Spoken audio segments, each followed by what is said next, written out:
Welcome to Build. I'm your host, Ricky Camilleri. Our next guest has played the wife of the Boston Bomber, the wife of David Koresh, Supergirl, and now Carole King, so she's pretty versatile.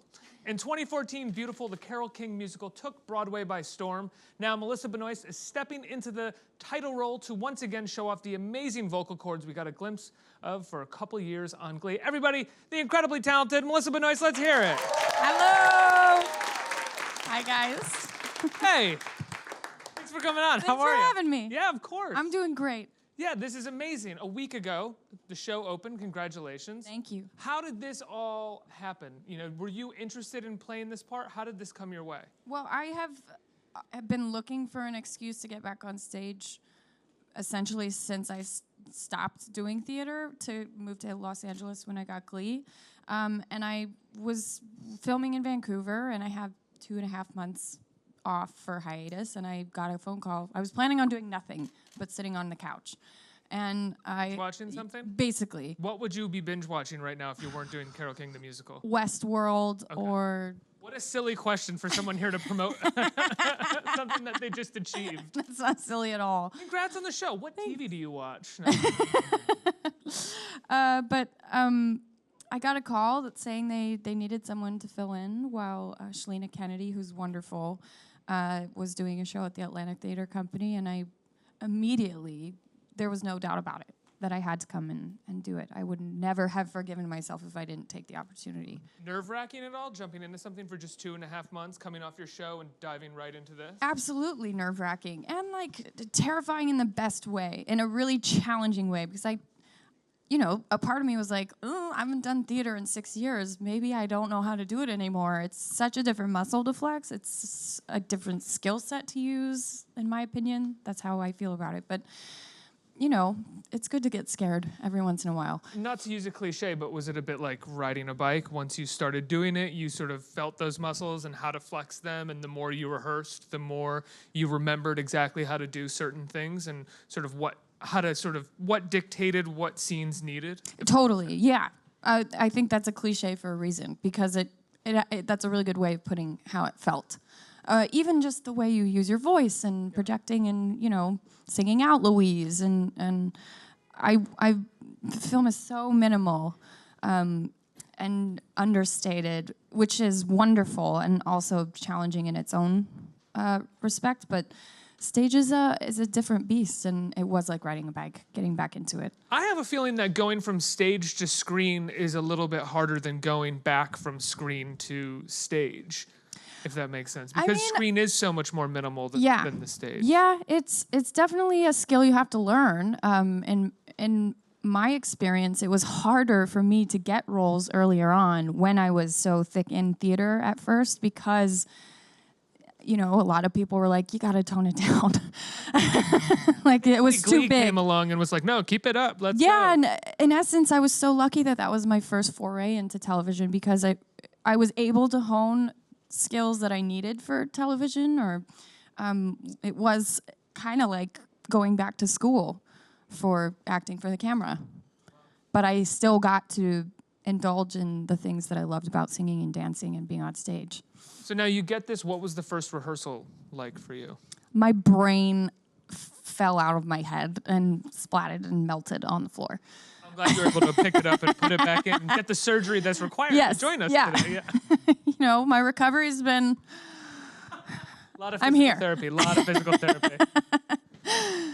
So you show up to this rehearsal. What is your biggest fear getting there? Is it the singing, or is it the acting, or was there a scene that you had already seen when you saw the show or read that really gave you pause and made you nervous about whether or not you'd be able to do it? Well, the scene work was what I was the most excited about to chew on and to kind of get up on my... I couldn't wait to get up and do it.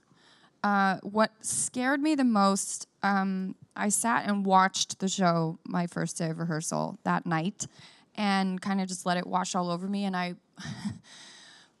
I could not believe how much she played the piano, and I was like, okay, here we go. Yeah. And I thought I could never get to the point where I would be able to do it on stage for 2.5 hours straight, but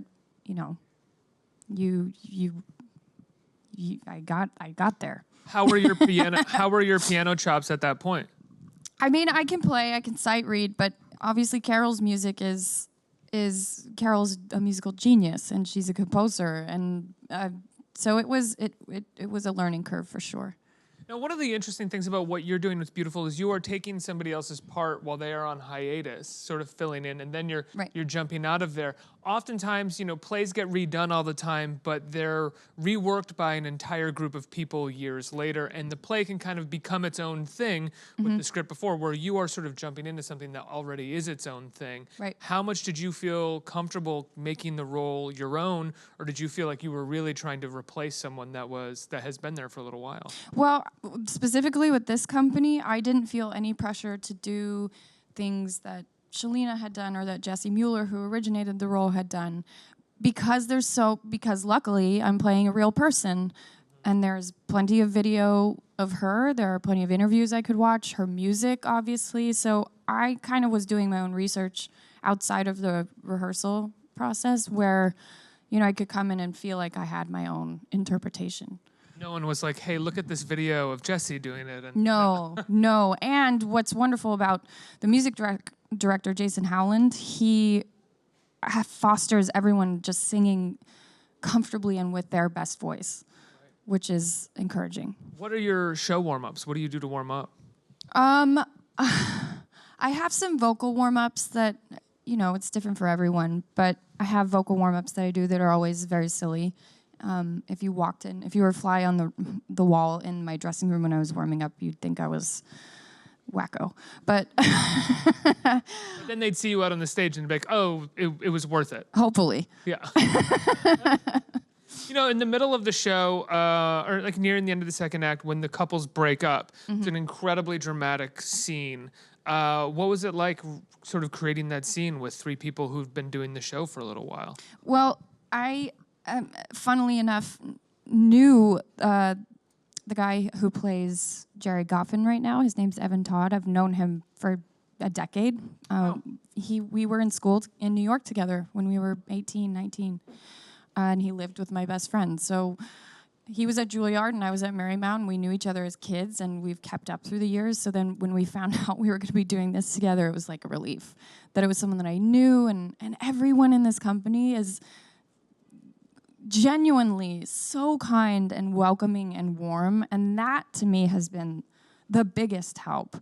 They just support each other, and so that scene, like I said, the scene work was so exciting for me, and I was really excited specifically for that scene because I think it shows how strong Carole is, and everyone has a story like that in their life that they can relate to, heartbreak, and so doing it with actors that have been doing it already, I don't know. They're such a talented group that every night feels different. So I don't know if I felt anything but warmth and love and support in doing that scene for the first time. What is the difference for you when it comes to doing scene work for the stage versus scene work in a scene for a TV show or a movie, outside of just sort of playing it bigger for the stage and playing it smaller? I'd imagine it has a lot to do with the time that you get to figure things out. Absolutely. And that is what I so love. One of the many things that I love about doing theater is the rehearsal process. I love having the time to mess up, to discover things, to talk about it. I love that time. That's my favorite part of any kind of creative process with acting. And you don't have the luxury of that with television. You might on some movies. I know they rehearse quite a bit, even television shows, but we don't on Supergirl because we're so stunt and action heavy that we don't really have the time. Oh, yeah. I'd imagine you're moving very quickly through the dramatic scenes of there because the action scenes take days. Yeah. Yeah. Yeah, you can't take days to shoot a dramatic scene. No, I wouldn't. As much as I would like to, we don't get to very often. I imagine you got to do a little bit of scene work when it came to like Patriots Day or like the Waco story, because those characters required such a different kind of performance from you than I think that we've ever seen. And also there was such a depth to specifically the one big scene in Patriots Day. It's really kind of I think it's the best scene of that movie and has the most depth in that film, and it all has to do with your performance and how you handle that character. I imagine there's a fair amount of scene work going into that. Absolutely, yeah. Well, that was a trip shooting that scene because Peter Berg is a master. And I had never worked with a director who, he certainly has his own way of directing and his own method. They all do, but his is very unique. And I really appreciated it. It was, in essence, a lot like theater because he kept camera rolling for as long as it had memory for on the chip. Just collecting performance. And he would be off camera. The cameras are constantly moving. They're handheld or steady cam. And he'd be off camera just saying things to us, planting little ideas in our heads. Or at one point, he handed a picture that was the actual crime scene photo of Tamerlane's body to Candy, who was interrogating me in the scene, and made her show it to me within the scene that was written, which was obviously devastating. Without you knowing that was coming. Yeah, I had no idea. So he has a really creative, hands-on way of directing that I think has a lot to do with the way that scene turned out. He really allowed us to have this playful, free, liberated space. So that's not a thing where it's like you get a lot of rehearsal beforehand, but show up on the day, and it's kind of like a rehearsal because the scene is probably going to be 6 minutes in the movie, 5 to 7 minutes in the movie, but you probably shot a full day for figuring hours, that stuff out. Yeah, and there were lots of discussions and in between takes, and but yeah, you were absolutely expected to come in knowing you had to know your stuff beforehand. And it was like that on Waco, too. Waco was really collaborative, and everyone did their due diligence about learning the story we were telling and researching every little nook and cranny we could about the Branch Davidians, because it's hard to find a lot of information about any of the other Branch Davidians besides Koresh. So it was really rich around the cast. We would constantly be having conversations about the story we were telling and how we wanted to represent these people. Since having done Supergirl, I would imagine a lot of...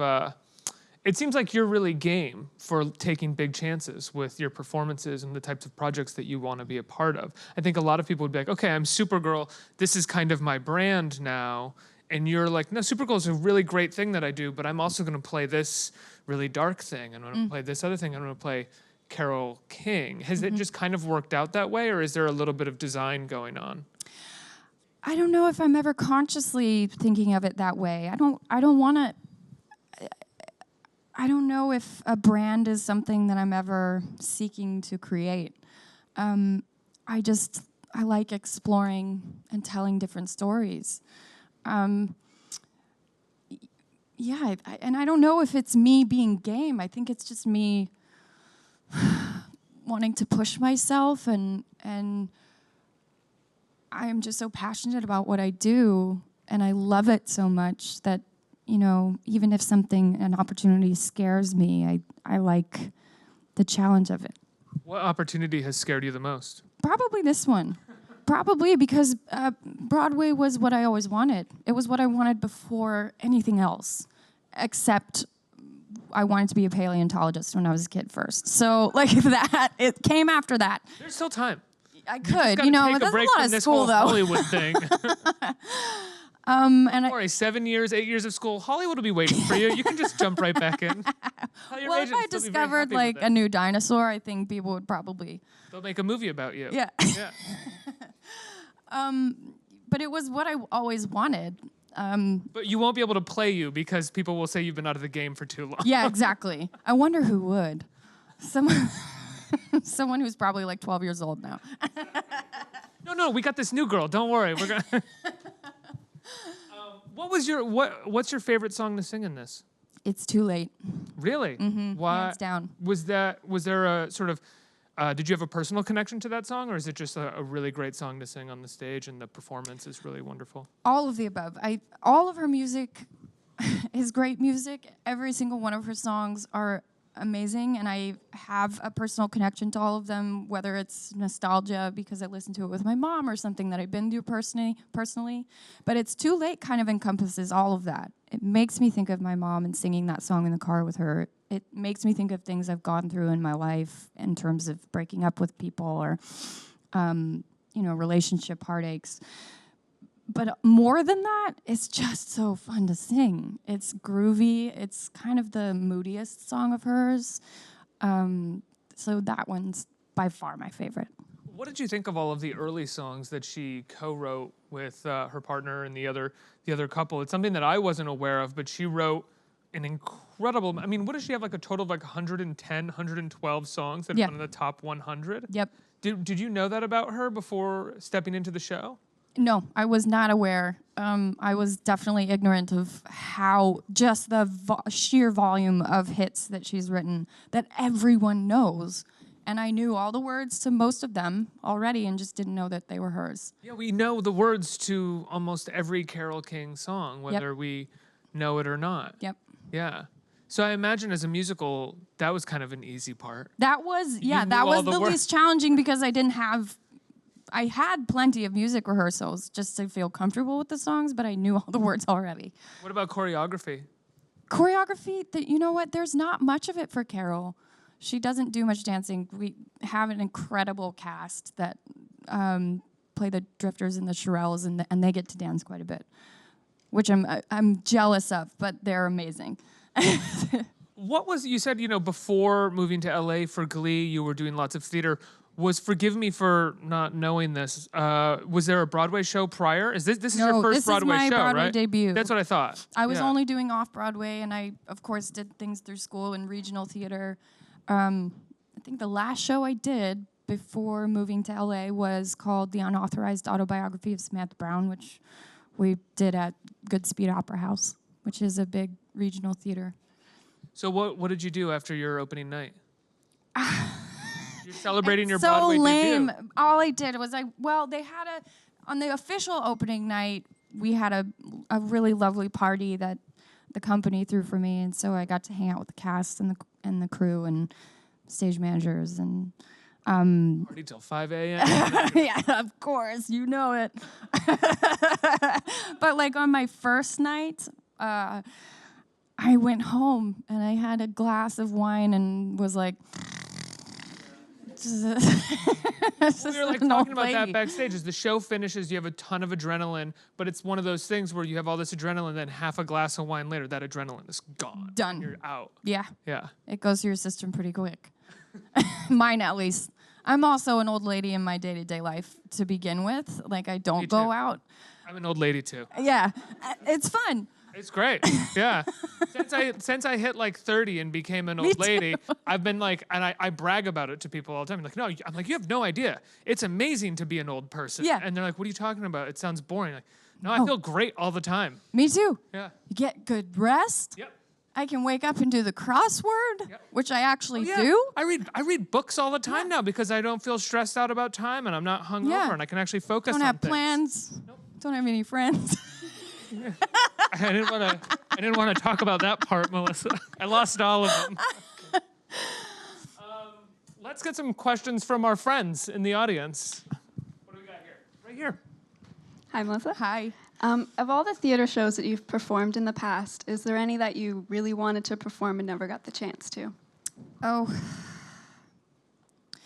I'm a huge fan of Shakespeare and classical theater. I have always wanted to do a Chekhov play. I did a Turgenev play in college, which he was a little bit before Chekhov. He was 1830s or something. I've always wanted to do The Seagull or Three Sisters.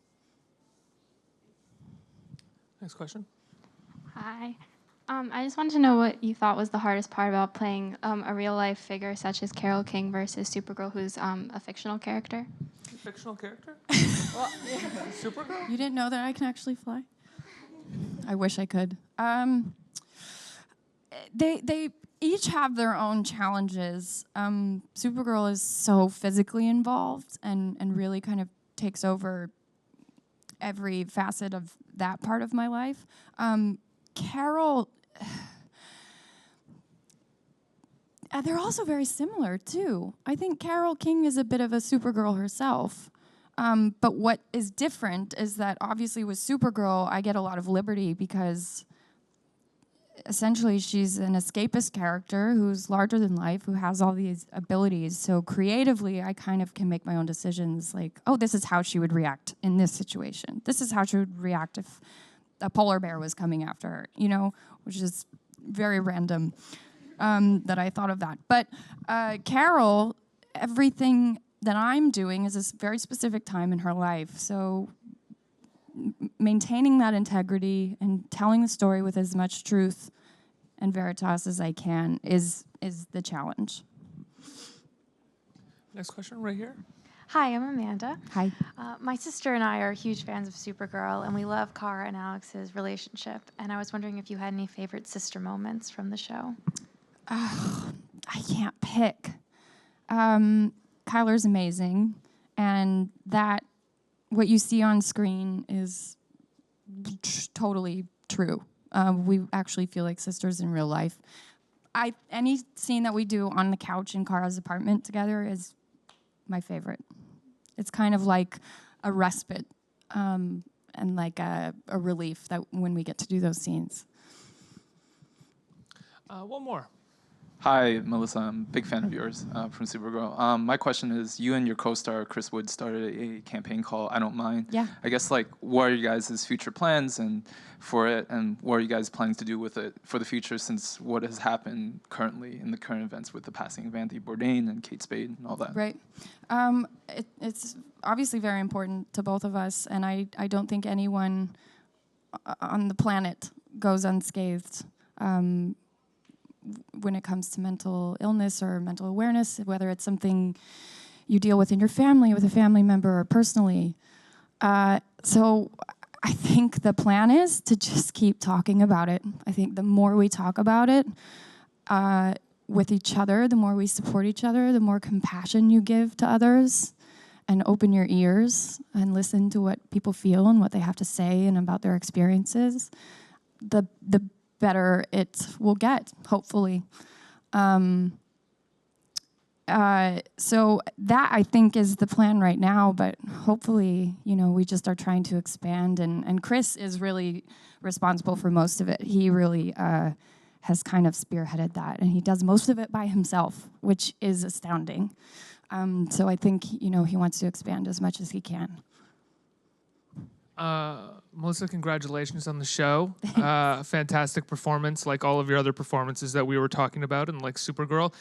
Beautiful. The Carole King story is currently at the Stephen Sondheim Theater. People can see you till, I think, mid or the end of till August? August 4th. Oh, fantastic. Yeah. And Supergirl will return sometime after that. Yes. Yeah. Everybody, please give a big round of applause for Melissa Benoist. And, Thank you. Excuse me, stick around for the Shirelles, who will be performing a song from the show. And give another round of applause, because now I'm done.